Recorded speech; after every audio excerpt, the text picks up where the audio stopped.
शहर की लड़की गांव के लड़के से क्यों शादी करती है?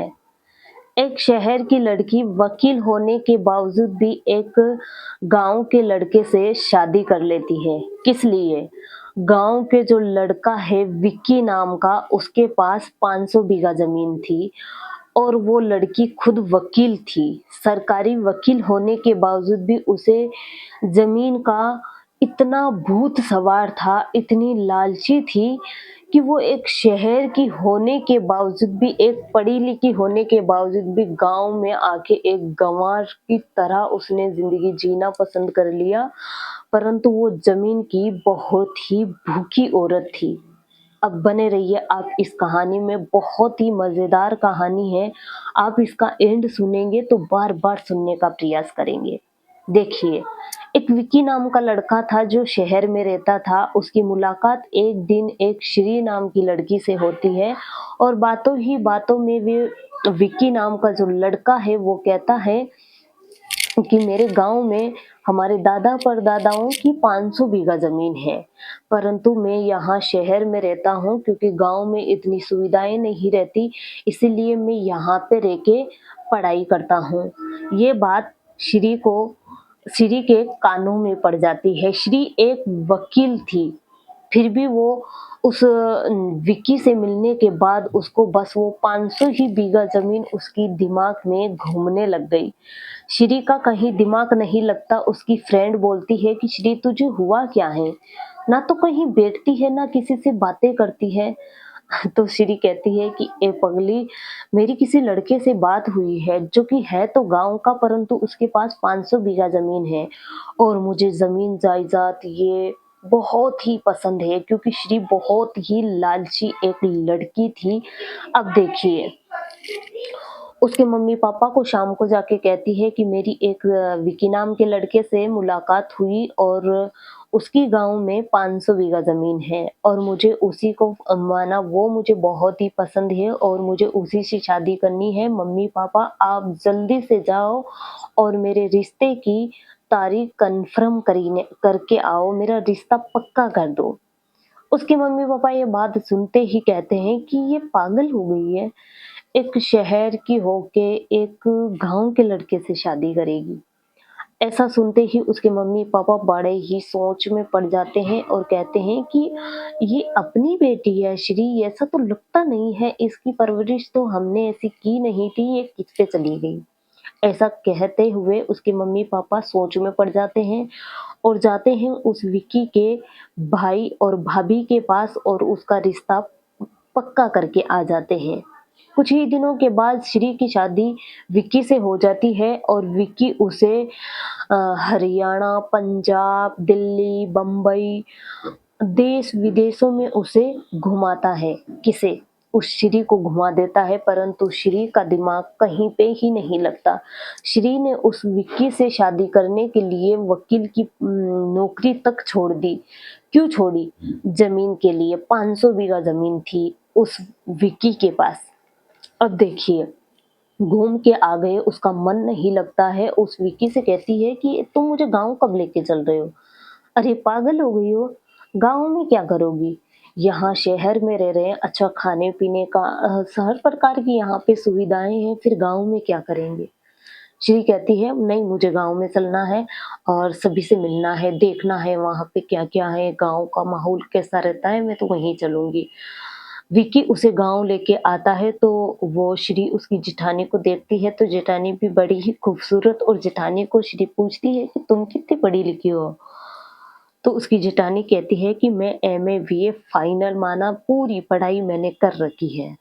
परंतु यहाँ पे आने के बाद इतनी ज़मीन जायदाद और इतना सारा माना यहाँ पे सँभालना तो हम बाहर नहीं जा सके।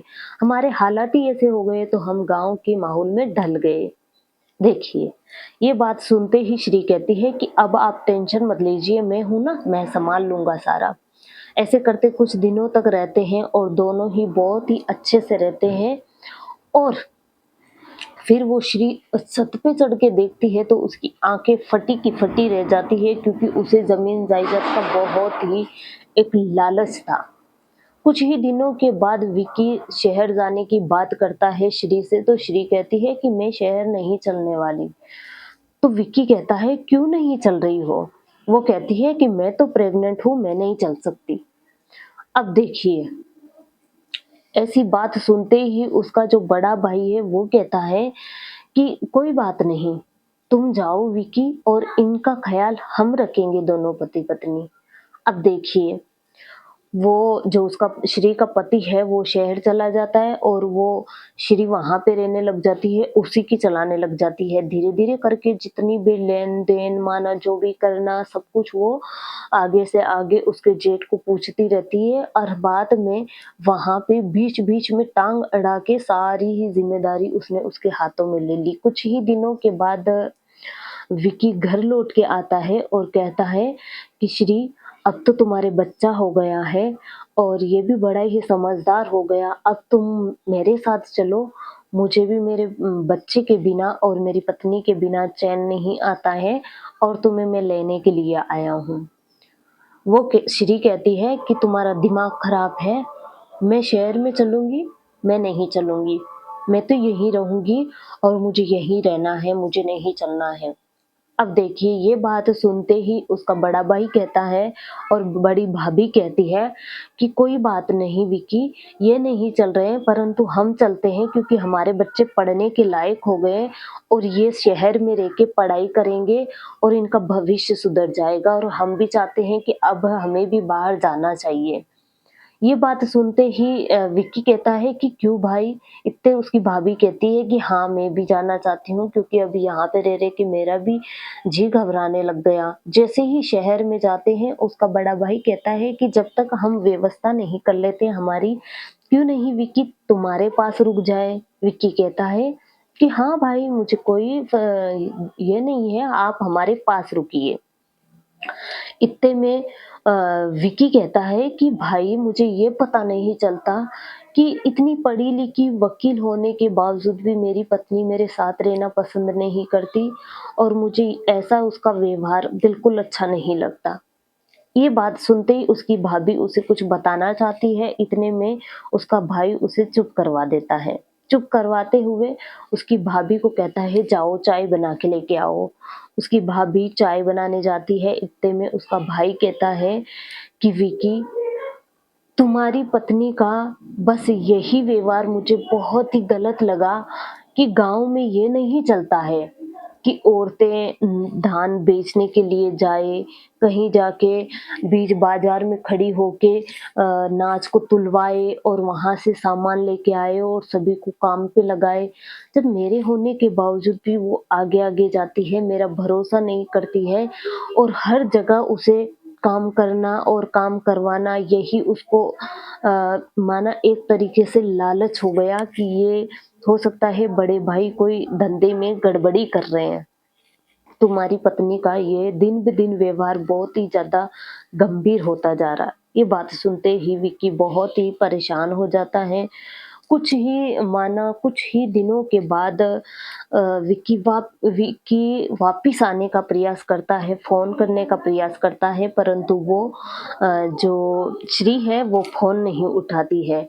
कुछ ही दिनों के बाद श्री की माँ उसके पास आती है और वहाँ पे देखती है तो श्री का जो बच्चा है वो ऐसी मिट्टी में खेलता रहता है और ऐसे नंगा-सा बैठा रहता है। जैसे उसकी माँ आती है तो कहती है कि ये नौकरानी का बच्चा आज यहाँ पे क्यों खेल रहा है? तो श्री कहती है कि ये माँ, तुम्हारा दिमाग खराब है, ये मेरा बेटा है।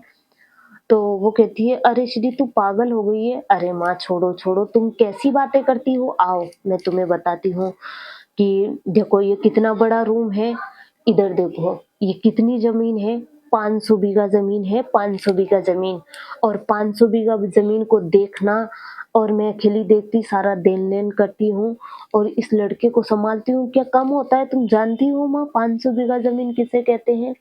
ऐसे कहते हुए उसकी माँ सिर पे हाथ लगा के बैठ जाती है कि ये बेटी कहाँ से आ गई? हमने तो ऐसी बेटी को ऐसी परवरिश तो नहीं की थी, परंतु इसे लालच किस बात का पड़ा?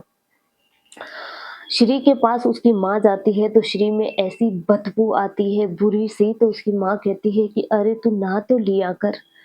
अरे माँ कैसी बातें करते हो, नहाने का समय कहाँ मिलता है? गाँव का काम है, खेतों का काम देखना पड़ता है, गाय, भैंस, दूध, दुआरी बहुत कुछ करना पड़ता है। मुझे तो नहाने की भी टाइम नहीं मिलता है। कौन कहती है? वो वकील जो कि एक समय वकील थी, वो श्री। अब देखिए, कुछ ही दिनों के बाद उसकी माँ वापिस वहाँ से बोर हो जाती है और वापिस चली जाती है। फिर क्या हुआ? जो वो विक्की है उसका भाई कहीं पे काम कर रहा था, वहाँ पे धीरे-धीरे काम करके उसने खुद का अलग से मकान कर लिया, बच्चों की पढ़ाई अच्छे से करवा ली। उसके बाद क्या हुआ कि एक दिन उसके धंधे में घाटा हो गया और वो उदासी लेके रूम पे आ जाता है और कहता है कि तुम दोनों देवर भौजाई मेरे लिए पैसों की व्यवस्था कर दो, मुझे 20 लाख रुपए चाहिए। सुनील कहता है कि इतने पैसे तो मेरे पास नहीं है, माना विक्की कहता है कि इतना पैसे तो मेरे पास नहीं है भाई, परंतु थोड़े बहुत हो सकते हैं। इतने में उसकी भाभी कहती है कि हाँ, इतने मेरे पास नहीं है, परंतु एक काम कर सकते हैं।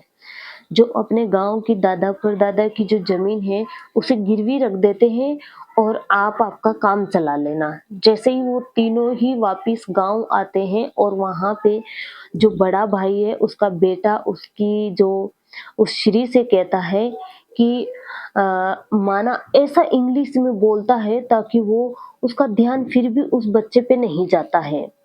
और जैसे ही वो विक्की देखता है कि मेरा बेटा कैसे गंदगी में खेल रहा है, कितनी मिट्टी लग रही है और श्री को देखते हैं तो श्री में बहुत बदबू आती है, स्मेल आती है तो वो कहता है विक्की, "अरे श्री तू नहा तो लिया कर, नहाती भी नहीं है, तुझे इतना भी टाइम नहीं मिलता?" श्री कहती है कि तुम पागल हो गए हो, गाँव का काम कैसे देखा जाता है? नहाना होता है क्या? नहाना नहीं होता है, बहुत काम देखना पड़ता है, मेरे ऊपर बहुत ज़िम्मेदारी है। तुम ऐसी बातें मत किया करो, तुम्हें तो बस यही बातें याद आती हैं। ऐसा कहते हुए उसे तो समय नहीं मिलता, वो कहते हैं हमें बहुत ज़्यादा भूख लग रही है, तुम हमारे लिए खाना बना दो। क्या कहती है? अरे मुझे तो समय नहीं है परंतु ठीक है फिर भी बना ही देती हूँ। वो तीनों उसे नहीं पूछते हैं और गाँव के किसी अच्छे व्यक्ति माना सेठ को बुलाते हैं और वो ज़मीन गिरवी रख देते हैं और पैसे लेके सामने रख लेते हैं। जैसे ही श्री देखते ही कहती है कि ये पैसे क्यों? और मेरे से बिना पूछे तुमने ज़मीन कैसे गिरवी रख दी? मेरे से बुरी कोई नहीं होगी अगर तुमने ज़मीन गिरवी रख दी है तो। मैं नहीं रखने दूँगी, अगर ज़मीन गिरवी रखी है तो मैं आत्महत्या करके मर जाऊँगी और आत्महत्या तो करूँगी, बाकी थाने में जाके तुम्हारी रिपोर्ट लिखवा दूँगी और तुम्हारी जेल करवा दूँगी अगर तुमने ज़मीन बेचने का माना गिरवी डालने का नाम भी लिया तो। ये बात सुनते ही उसका भाई कहता उस सुनी वो विक्की है वो उसे डाँटने लग जाता है, तो उसका भाई कहता है कि रुक भाई कोई बात नहीं, नहीं लेने दे रही तो कोई बात नहीं, हमारा हिस्सा भेज देते हमारा हिस्सा गिरवी डाल देते हैं। वो क्या कहती है? तुम्हारा हिस्सा भी गिरवी नहीं डाल सकते बिना मेरी इजाज़त से। क्योंकि उसे इतना लालच था, बहुत ही ज़्यादा उसे लालच भरा हुआ था क्योंकि वो बहुत ही लालची औरत थी। अब देखिए, वो उनके जो हिस्सा है उसकी भी उसने मना कर दिया, नहीं डालने दिया। फिर क्या? वो तीनों ही देवर भौजाई मिलके तीनों ही देवर भौजाई और बड़ा भाई मिलके कोर्ट में केस करते हैं, तो वो श्री कहती है कि मैं खुद वकील हूँ, मेरा केस मैं खुद ही लड़ूँगी। अब देखिए श्री कई दिनों तक कोर्ट में जाती है, घर का काम सँभालती है, श्री बहुत परेशान हो जाती है और कुछ ही दिनों के बाद गाँव के जो मुखिया है वो ये फैसला लेते हैं कि उस श्री से कोई बात नहीं करेगा क्योंकि वो एक ऐसी लालची औरत है जो ना तो पति की हो रही, ना बच्चे की हो रही है और ना उसके जेठ देवर की हो रही, कोई भी औरत उससे बात नहीं करेगा वरना जात से बाहर कर देंगे। एक दिन ऐसा होता है कि श्री बहुत ही ज़्यादा थक जाती है और उससे उठा नहीं जाता, कमर बहुत दर्द करती है और प्यास बहुत ही तेज़ लगती है परंतु कोई उसे पानी देने वाला नहीं मिलता है। अब देखिए, श्री पड़ी-पड़ी रोती है तो उसकी अंतर आत्मा उसे कहती है कि तेरी ये ज़मीन, जायदाद, इतने पैसे, तुम्हारे बच्चे तक तुमने छोड़ दिया कि बच्चा भी उसने छोड़ दिया। उसके पति को दे दिया कि तुम्हारे बच्चे को सँभालो, मुझे तो यहाँ पे समय ही नहीं है। इन सभी कामों में तुम्हारा बच्चा सँभालूँ या मैं काम-धंधा देखूँ? अब देखिए, उसे वो बातें याद आती है, उसकी अंतर आत्मा वो सारी ही बातें याद दिलाते हैं, तो श्री बहुत ही पछताती है और ज़ोर-ज़ोर से बिलबिलाने लग जाती है, तो पड़ोसन आके उसे पानी पिलाती है। पानी पिलाती है, दिन में उठ के फिर से श्री की दूसरे तीसरे दिन फिर से तारीख आ जाती है कोर्ट की और कोर्ट में जाती है, तो बाहर देखती है कि उसके घर के सामने कोई नहीं होता है।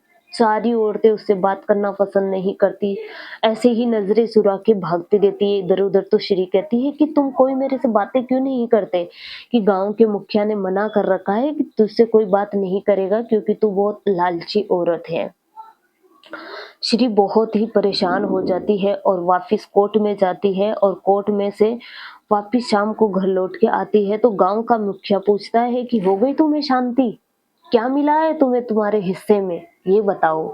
इतने में तीनों देवर भौजाई पीछे से आ रहे थे। उन्होंने कहा कि श्री ने जो भी इसका फैसला है, इसे एहसास हो गया इसकी गलती का और इसने ये फैसला वापस ले लिया। अब श्री कोई लालच नहीं है श्री के दिमाग में, बस ये सभी से अच्छा रहेगी। तो देखिए दोस्तों, कहते हैं ना कि पढ़े लिखे अच्छे समझदार को भी ऐसा लालच हो जाता है, माना एक वकील होके भी उसे इतना लालच हो गया।